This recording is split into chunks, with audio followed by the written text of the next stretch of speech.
যারাই ছোট কিংবা জুনিয়র কিংবা 18 হয় নাই, বাচ্চা কাচ্চা, তাদেরকে সুন্দর করে পিতামাতা বুঝান।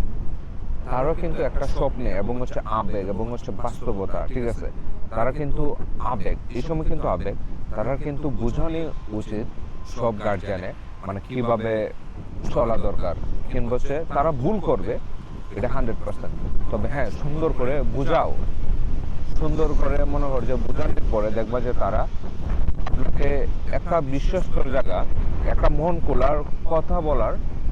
খুলে কথা বলার জন্য একটা পরিস্থিতি আপনাদের ভিতরে, মা বাবাদের ভিতরে জায়গা করে নেয়। অনেক বাবা আছে রাগান্বিত, ভাই এইসব বাবাদের এখন চলে না। আপনি তার মনের ফোকাসটা বুঝেন, মন কি চায় বুঝেন, ভালোলি অ্যাকসেপ্ট করবেন, অনুপ্রেরণা দিবেন, দেখবেন যে ছেলে সারা জীবনও মনে কর যে কোনো কিছু আপনার অভাব